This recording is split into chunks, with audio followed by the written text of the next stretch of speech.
आज भी मैं आपको यूजीसी नेट के जो लास्ट ईयर के क्वेश्चन पेपर हैं, ठीक है, उसी के क्वेश्चन करा रहा हूँ। तो इसमें जो फर्स्ट क्वेश्चन है आपका कि किस विद्वान ने सैन्य अनुदेशन को व्यवहारिक रूप में लिखने का प्रयास किया है, ठीक है। तो विद्वान की बात हो रही है कि किस विद्वान ने सैन्य अनुदेशन को व्यवहारिक रूप में लिखने का प्रयास किया है, ठीक है। तो इसका आंसर हो जाएगा आपका एलन। एलन ने जो है एलन जो विद्वान थे, उन्होंने सैन्य अनुदेशन को व्यवहारिक रूप में लिखने का प्रयास किया है। तो इसका आंसर आपका हो जाएगा एलन हो जाएगा। नेक्स्ट क्वेश्चन है आपका कि पाठ योजना के अभिविभाव मनोविज्ञान के किस सिद्धांत पर माना जाता है।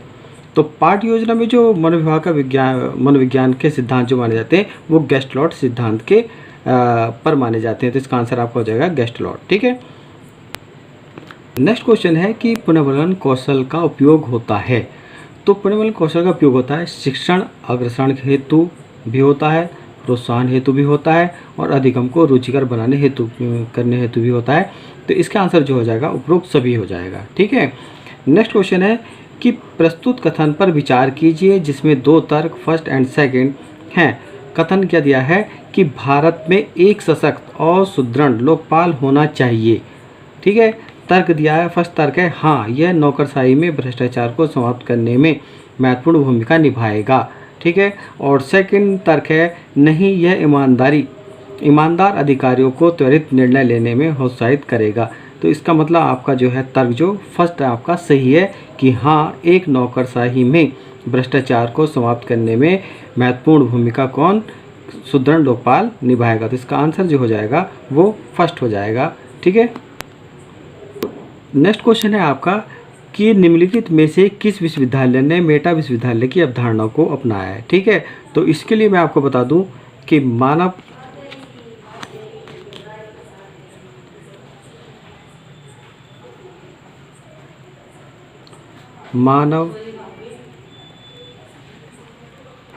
संसाधन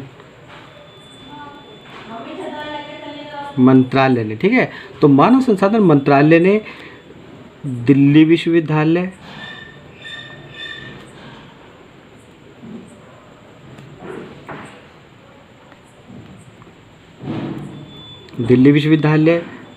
जामिया मिलिया संस्थान और जवाहरलाल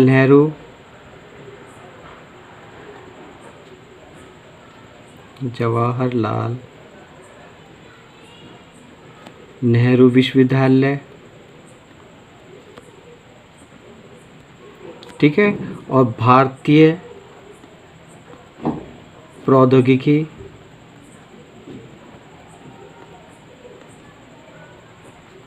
संस्थान, ठीक है।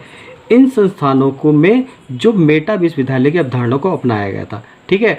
जिसमें क्या कर रहे, ये मेटा विश्वविद्यालय की अवधारणा क्यों अपनाया गया था, इसमें आपका जलवायु परिवर्तन,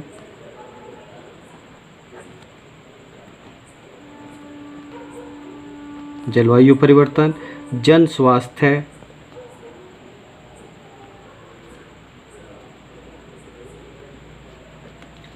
और शिक्षा के क्षेत्र में शिक्षा देने के लिए जो है मेटा विश्वविद्यालय की अवधारणा को अपनाया गया था। तो इसमें आपका आंसर क्या हो जाएगा, दिल्ली विश्वविद्यालय हो जाएगा, ठीक है। नेक्स्ट क्वेश्चन है कि निम्नलिखित कथनों में से कौन सा कथन केंद्रीय विश्वविद्यालय के संबंध में सही है, ठीक है। फर्स्ट है कि केंद्रीय विश्वविद्यालय की स्थापना संसद के अधिनियम से होती है, सही है। भारत के राष्ट्रपति केंद्रीय विश्वविद्यालय के रजिस्ट्रार होते हैं, ये भी सही है। और राष्ट्रपति विश्वविद्यालय की कार्यकारिणी समिति तथा प्रबंधक बोर्ड के कुछ सदस्यों को मनोनीत कर सकते हैं, ये भी सही है। अब फोर्थ और देख लेते हैं कि सही है कि नहीं है। कि फोर्थ है राष्ट्रपति कभी कभार कार्यकारिणी समिति या कोर्ट की बैठक की अध्यक्षता करते हैं, ये कथन आपका सही नहीं है। इसका मतलब ये आपका गलत हो जाएगा। तो इसका मतलब हमारा जो आंसर हो जाएगा वो हो जाएगा फर्स्ट, सेकंड और थर्ड। और फर्स्ट, सेकंड, थर्ड जो आपके क्वेश्चन किस में है, ऑप्शन सी में है। तो इसका आंसर सी हो जाएगा। नेक्स्ट क्वेश्चन जो रीजनिंग का देखिएगा कि यदि अर्थ शब्द को QPMZS के रूप में कोडित किया जाता है तो उसी कोड में हार्ट को कैसे लिखा जाएगा। ठीक है, तो इसी क्वेश्चन को आप इसी से जो है सॉल्व कर सकते हैं। देखिए कैसे सॉल्व करेंगे। तो इसमें लिखा गया है आपका अर्थ,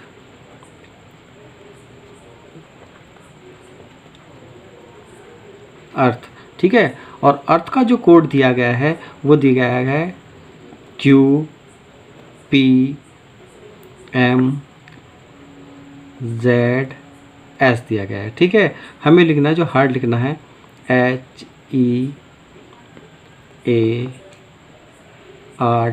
ठीक है, ये लिखना है। हम जो लिख सकते हैं वो इसी शब्द से जो है, इसी शब्द के कोड से हार्ट को लिख देते हैं। अब देखिएगा, जैसे सबसे पहले शब्द आया है आपका क्या है, H आया है, और इसमें H क्या यूज किया गया है, S यूज किया है, तो H की जगह हमारा क्या आ जाएगा, S आ जाएगा। ठीक है, अब आया है E, और इसमें E की जगह क्या यूज किया गया है, E की जगह यूज किया गया है आपका Q, तो हमारा आ जाएगा Q। अब आ जाइएगा A, ठीक है, A है, और A के लिए हमारा क्या दूसरा अक्षर क्या लगेगा, यूज किया गया है, वो यूज किया गया है P, तो हमारा अब क्या आ जाएगा P। ऐसे ही आ जाइएगा R, और R के लिए इसने इन्हें यूज क्या है, वो क्या यूज किया, M यूज किया है, तो हमारा आ जाएगा M। और T के लिए इन्होंने क्या यूज किया है, Z यूज किया है, तो हमारा आ जाएगा Z।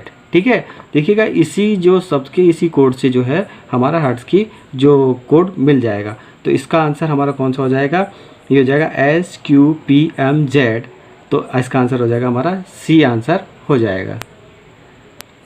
देखिए नेक्स्ट क्वेश्चन भी रीजनिंग का, इसमें कहा है कि यदि राम का भार 32 है तथा श्याम का भार 66 यानी 66 है, तो श्वेता का भार क्या होगा। ठीक है, तो इस क्वेश्चन को आप कैसे सॉल्व कर सकते हैं। इसमें आया है सबसे पहले राम, ठीक है, और राम का भार जो दिया गया है वो दिया गया है आपका 32 दिया गया है। ठीक है, तो हम सबसे पहले इसे सॉल्व कर लेते हैं। अब राम जो शब्द है जी, ठीक है, राम जो वर्ड आता है वो उसका कौन सा लेटर है, ये आपका 18वां है, 18वें नंबर का है। ठीक है, ऐसी A आपका कितना कौन सा है, फर्स्ट है। ठीक है, और M जो है वो आपका कौन सा है, 13 है। अब आप इन्हें प्लस कर लीजिएगा, 18 19, 18 एक 19, और 19 और 13 जो हो जाएंगे वो आपके क्या हो जाएगा, 32 हो जाएगा। ठीक है, ऐसे ही अब श्याम का लिख लीजिएगा आप, श्याम। ठीक है, अब श्याम का देख लीजिएगा कि श्याम जी में जो S होते हैं वो कौन से नंबर पे आता है। ठीक है, आपका 19 नंबर पे है, 19। ठीक है, प्लस, और H जो है वो आपके 8वें नंबर पे है। ठीक, और इसके बाद Y जो है आपके वो 25 यानी कि 25 नंबर पर है, और A आपका 1 नंबर पर है। ठीक है, और M जो है आपका वो क्या है, 13 नंबर पर यानी कि 13 नंबर पर। अब आप इन्हें काउंट कर लीजिए, प्लस कर लीजिएगा। ठीक है, तो ये हो जाएंगे आपके, आप देखिए जोड़ेगा कि ये आपका 9 और 8 17, 17 और 5 कितने हो जाएंगे, 22, और 1 23, और 23 और 3 आपके हो जाएंगे 26, और 26 का 6 कैरी 2 हो जाएगा। ठीक है, तो अब 1 और 2 3, 3 और 1 4 और 2 6 यानी कि 66 श्याम का हो गया। ठीक है, अब हमें जो देखना है, किसका देखना है, श्वेता का देखना है, E और TA। ठीक है, श्वेता का देखना है, तो S देखना है, तो S जो है हमारा कौन से नंबर पे, 19 नंबर पर है। ठीक है, प्लस, अब W जो है वो हमारा कौन से नंबर पे आता है, वो 32 यानी कि 23 नंबर पे आते हैं। E जो है हमारा वो 5वें नंबर पे आते हैं। ठीक है, और T जो है वो है हमारा 20 नंबर पर 20। ठीक है, और A जो है हमारा फर्स्ट है। अब इन्हें आप काउंट कर लीजिएगा, इसका आंसर आपको मिल जाएगा। ठीक है, तो ये हो जाएगा 9 और 3 12, 12 5 17, 17 1 18 का 8 हासिल 1। अब 1 2 3 और 2 5 और 1 हो जाएगा आपका 6 यानी कि 68। तो इनका आंसर जो हो जाएगा क्या हो जाएगा, वो 68 हो जाएगा। ठीक है, नेक्स्ट क्वेश्चन है कि यदि किसी सांकेतिक भाषा में बीट को GIDV लिखा जाता है तो उसी सांकेतिक भाषा में सूप को कैसे लिखा जाएगा। ठीक है, तो इसके लिए हम क्या करते हैं, सबसे पहले बीट लिख देते हैं, BEAT,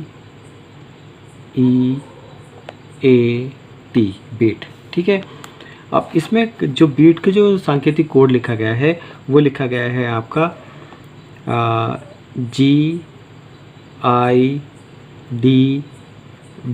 ठीक है। तो अब इन दोनों में लॉजिक देख लीजिएगा कि ठीक है कि बी के लिए जी कौन सा कोड क्यों यूज किया गया है, ठीक है। तो बी के लिए जी जो यूज किया गया है इसमें ये +5 है आपका, ठीक है। देखिएगा बी के बाद आ जाएगा CDEFG +5 हो गया। ऐसे ही ई के बाद देख लीजिएगा, ई के बाद आपका आ जाएगा FGHI, ठीक है। तो ये +4 हो गया आपका। और ए के बाद यानी कि ये आपका +4 हो गया, ठीक है। अब ये प्लस ऐसे माइनस हो रहा है तो इसका मतलब यहाँ आपका 3 होना चाहिए, ठीक है, ए का। तो ए के बाद BCD, ठीक है, +3 हो गया। और ये प्लस आपका 2 हो जाएगा। टी के बाद आपका क्या हो जाएगा UV +2 हो जाएगा, ठीक है। ऐसे ही अब हमें क्या लिखना है, सूप लिखना है। तो सूप का लिख लीजिएगा आप SOUP, ठीक है। तो इसमें भी आप यही जो रूल्स आया है वही आपको फॉलो करना है, ठीक है। तो इसमें आपका ये है +5 +4 +3 और +2, यही यूज करना है आपको, ठीक है। तो अब देखिएगा एस का +5 क्या होगा। तो एस का +5 होगा, एस का हो जाएगा आपका TUVWX, ठीक है। तो यहाँ क्या आ जाएगा आपका x आ जाएगा। अब आ जाइएगा आप एस का, ओ का +4 कर दीजिएगा, ओ का +4 हो जाएगा PQRS, ठीक है। +4 का RS क्या हो जाएगा, ये हो जाएगा आपका S हो जाएगा, ठीक है। ऐसे U का +3 कर दीजिएगा, तो U का +3 हो जाएगा UVWX, तो यहाँ आ जाएगा आपका X आ जाएगा। और P का +2 कर दीजिएगा, तो +2 P का क्या हो जाएगा आपका R हो जाएगा, ठीक है। क्योंकि क्या हो जाएगा P का Q और R ये आपका हो जाएगा। तो इसका मतलब इसका आंसर जो हो जाएगा XSXR हो जाएगा। और इसका आंसर हमारा क्या है, C हो जाएगा, ठीक है। अब देखिएगा ऐसे ये नेक्स्ट क्वेश्चन है आपका कि नीचे की श्रृंखला में प्रश्नवाचक चिन्ह के स्थान पर आपका क्या आएगा। तो क्वेश्चन में आपकी जो श्रृंखला दी गई है वो दी गई है 3, 6, 18, 72 और नेक्स्ट है आपका 360 यानी कि 360। और नेक्स्ट आपको यहाँ देखना है कि आपका यहाँ क्या आएगा, ठीक है। तो देखिएगा इसमें क्या करा गया है, इसमें ना कि नेक्स्ट क्वेश्चन आपका क्या होगा, ठीक है। तो इसमें क्या करा गया है, देखिएगा इसकी 3 की मल्टीप्लाई 2 से कर दीजिएगा, कितने का 3 दूनी 6 आ जाएगा, ठीक है। 6 की मल्टीप्लाई आप 3 से कर दीजिएगा, ठीक है। तो 3 6 18 हो जाएगा, ठीक। अब मल्टीप्लाई 18 की कर दीजिए यानी कि 18 की आप 4 से कर दीजिएगा, 18 चौक 72 हो जाएगा, ठीक है। ऐसी अब 72 की आप किससे करोगे, मल्टीप्लाई 5 से कर दिए, ठीक है। तो 5 से मल्टीप्लाई अगर 72 की करते हैं तो 5 दूनी 10 का 0 हाथ से लेगा, 5 7 35 36 360 हो जाएगा। तो इस 360 की हम मल्टीप्लाई किससे कर देंगे, 6 से कर देंगे, हमारा आंसर आ जाएगा। तो 6 से करते हैं 6 0 0 यानी कि 6 0 0, ठीक है। 6 6 36 का 6 हासिल 3 और 36 18 और 3 21, ठीक है। 21 60 इसका आंसर आ जाएगा। और 21 60 आंसर कौन सा, ए। तो इसका आंसर क्या हो जाएगा, ए हो जाएगा। नेक्स्ट क्वेश्चन है कि ग्रेपवाइन यानी दाखलता शब्द निम्नलिखित में से किस रूप में भी जाना जाता है, ठीक है। तो ग्रेपवाइन यानी दाखलता जो है जाना जाता है वो अनौपचारिक संचार के रूप में जाना जाता है। इसका आंसर अनौपचारिक संचार हो जाएगा, ठीक है। नेक्स्ट है कि संप्रेषण में भाषा होती है, ठीक है। तो संप्रेषण में क्या होती है कि संप्रेषण में विचारों, भावनाओं, सूचनाओं का आदान प्रदान होता है, ठीक है। और जो कि वो क्या होते हैं हमारे, वो शाब्दिक होते हैं या वाचिक कूट होते हैं, ठीक है। तो इसलिए इसका आंसर क्या हो जाएगा, वाचिक कूट आंसर हो जाएगा, ठीक। नेक्स्ट क्वेश्चन है कि एक दिन प्रकाश घर से जाता है और दक्षिण में 10 किलोमीटर चलता है, दाएं मुड़ता है और 5 किलोमीटर चलता है, दाएं मुड़ता है और 10 किलोमीटर चलता है और बाएं मुड़कर 10 किलोमीटर चलता है। सीधे अपने घर पर पहुंचने के लिए उसे कितने किलोमीटर चलना पड़ेगा, ठीक है। तो इस क्वेश्चन को सबसे करने के लिए सबसे पहले हम दिशा देख लेते हैं। ठीक है, ठीक, ये होता है हमारा पूर्व, ये होता है पश्चिम, और ऊपर होता है हमारा उत्तर, और नीचे होता है हमारा क्या, दक्षिण होता है। ठीक है, ये होती हमारी दिशाएं होती हैं। इन दिशाओं से जो हम इस क्वेश्चन को जल्दी से सॉल्व कर सकते हैं। ठीक है, अब क्वेश्चन में क्या कहा गया है, ठीक है, तो हम क्वेश्चन सॉल्व करते हैं कि एक दिन प्रकाश घर से जाता है और दक्षिण 10 किलोमीटर चलता है। ठीक है, अगर मान लीजिएगा प्रकाश यहाँ खड़ा है, ठीक है, और वो कह रहा है कि 10 किलोमीटर दक्षिण में 10 किलोमीटर चलता है। दक्षिणी दिशा क्योंकि हमारी इधर है, तो हमारा 10 किलोमीटर प्रकाश चलता है। ठीक है, ये 10 किलोमीटर प्रकाश चलता है। ठीक है, अब वो कह रहे हैं कि दाएं मुड़ता है। अब जैसे ही आपका ये दाएं मुड़ता है तो राइट हैंड यानी कि दाएं हाथ इधर को होगा, और कितने मीटर चलता है, 5 किलोमीटर चलता है। ये आपका 5 किलोमीटर चला। ठीक है, इसके बाद दाएं मुड़ता है और 10 किलोमीटर चलता है, तो फिर वो दाएं मुड़ा है और 10 किलोमीटर चला है।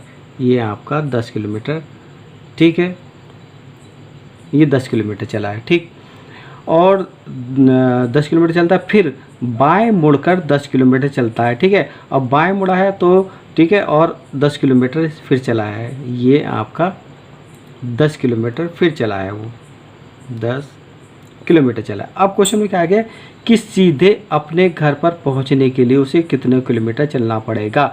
सीधे जाना है, ठीक है, तो ये दूरी हो जाएगी आपकी ये। ठीक है, तो 10 किलोमीटर तो आपकी ये हो गई, और ये दूरी कितनी है, 5, यानी कि 5 किलोमीटर हो जाएगी। ये आपकी 5 किलोमीटर की, तो 10 और 5 कितनी हो जाएगी, 15। तो इसका मतलब उसे कितने किलोमीटर चलना पड़ेगा, 15 किलोमीटर चलना होगा। तो इसका आंसर क्या हो जाएगा, 15 किलोमीटर हो जाएगा। ठीक है, नेक्स्ट क्वेश्चन है कि नीचे दिए गए कूटों में से निम्न किसमें केवल सही कथन समाविष्ट है। ठीक है, कथन दिए गए हैं आपके, वेन आरेख तर्कों को आलेखीय रूप में प्रदर्शित करता है। सेकंड है कि वेन आरेख हमारी समझ को बढ़ा सकता है। ठीक है, नेक्स्ट है कि वेन आरेख को वैध तथा अवैध कहा जा सकता है। ठीक, नेक्स्ट है आपका कि वेन आरेख संकेत पद्धति का स्पष्ट तरीका है। तो इनमें से आपके कौन से कथन सही होंगे। ठीक है, तो इसमें आपके कथन होंगे कि वेन आरेख तर्कों को आलेखीय रूप में प्रदर्शित करता है, ये सही है आपका। वेन आरेख हमारी समझ को बढ़ाता है, ये भी सही है। और इसके बाद जो आंसर होगा कि वेन आरेख संकेत पद्धति का एक स्पष्ट तरीका है। ठीक है, ये हो जाएगा, यानी कि आंसर हो जाएंगे ए, बी, डी, और ए और बी, डी कौन सा हो जाएगा आपका, ए, बी, डी, यानी कि ए आंसर आपका हो जाएगा। ठीक है, नेक्स्ट क्वेश्चन है कि निम्नलिखित में से कौन संप्रेषण की विशेषताएं हैं। ठीक है, संप्रेषण की विशेषताएं पूछ रहे हैं। ठीक है, तो इसमें स्पष्ट दे रखा है कि संप्रेषण में विचारों, तथ्य और मतों का आदान प्रदान शामिल होता है, सही है आपका। ठीक है, और संप्रेषण में सूचना और समझ दोनों शामिल होते हैं, ये भी सही है। संप्रेषण एक सतत प्रक्रिया है, ये भी सही है। और संप्रेषण एक वृत्तीय प्रक्रिया है, ये भी सही है। तो इसके ऑप्शन चारों सही हो जाएंगे आपके। ठीक है, यानी कि ए, बी, सी, डी, और ए, बी, सी, डी आपका ऑप्शन है सी, तो अब इसका आंसर हो जाएगा सी आंसर हो जाएगा। नेक्स्ट क्वेश्चन है कि एक निगमनात्मक तर्क अवैध होता है यदि, तो निगमनात्मक जो तर्क अवैध कब हो सकता है, तो इसमें होगा कि यदि इसके आधार, वाक्य और निष्कर्ष सभी असत्य हो जाएं। ठीक है, तो वो आपका निगमनात्मक तर्क क्या हो जाएगा, अवैध हो जाएगा। तो इसका आंसर आपका क्या हो जाएगा, डी हो जाएगा।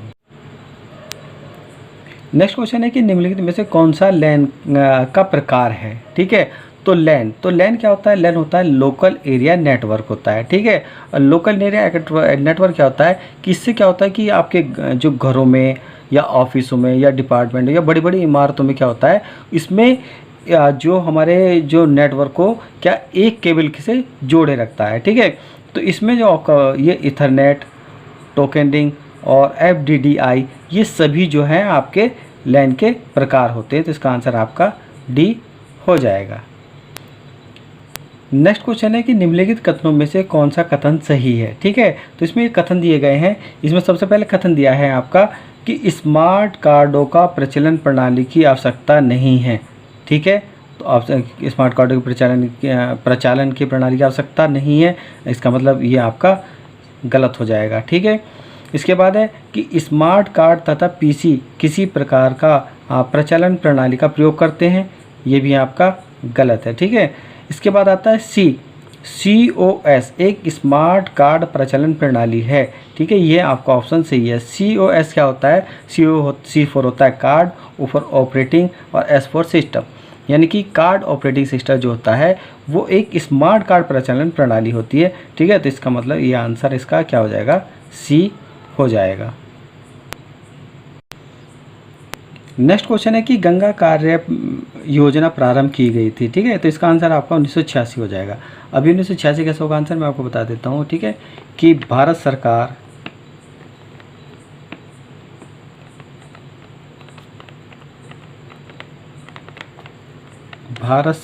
द्वारा 16 फरवरी 1985 को गंगा प्राधिकरण का गठन किया था।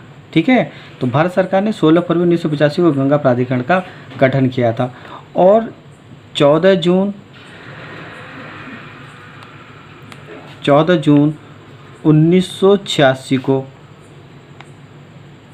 स्वर्गीय राजीव गांधी द्वारा गंगा को प्रदूषण से मुक्त करने के लिए ये गंगा कार्य योजना का प्रारंभ किया था। ठीक है, तो इसलिए इसका आंसर जो हो जाएगा वो 1986 आंसर हो जाएगा। नेक्स्ट क्वेश्चन है कि भारत के शक्ति खंड में भाग की दृष्टि से ऊर्जा के स्रोतों का सही क्रम क्या आता है? ठीक है, तो शक्ति खंड में आपके कौन कौन से आते हैं? ठीक है, सबसे पहले मैं आपको बता रहा हूँ कि विद्युत उत्पादन में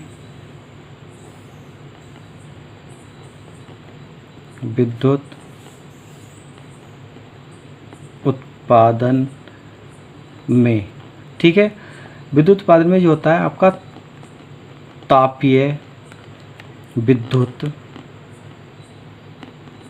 ठीक है, तापीय विद्युत जो वो 84.3% हमें ऊर्जा प्राप्त होती है। ठीक है, इसके बाद आता है जल विद्युत।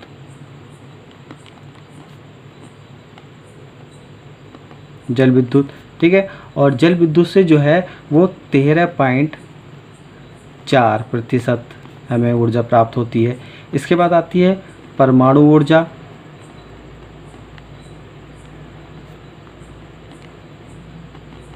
ठीक है, और परमाणु ऊर्जा से जो है हमें 2.3% जो है वो ऊर्जा प्राप्त होती है। ठीक है, तो इसका सही क्रम में आपको, तो इसमें आप सही क्रम इससे इसे ज्ञात कर सकते हैं। ठीक है, तो सबसे ज़्यादा जो मिलती है हमें विद्युत तापीय से मिलती है 84%, तो तापीय आ जाएगा। ठीक है, इसके बाद जल से मिलती है 13.4, तो आपका जलीय आ जाएगा। उसके बाद परमाणु ऊर्जा या न्यूक्लियर से मिलती है तो आपका 2.3 आ जाएगा, तो आपका ये आ जाएगा। ठीक है, तो इसका सही क्रम है तापीय, जलीय, न्यूक्लियर और वायु, क्योंकि सबसे ज़्यादा तापीय से मिलती है विद्युत ऊर्जा, उसके बाद जलीय से मिलती है, फिर उसके बाद परमाणु ऊर्जा मिलती है, उसके बाद वायु से मिलती है। तो इसका आंसर आपका क्या हो जाएगा? बी आंसर हो जाएगा।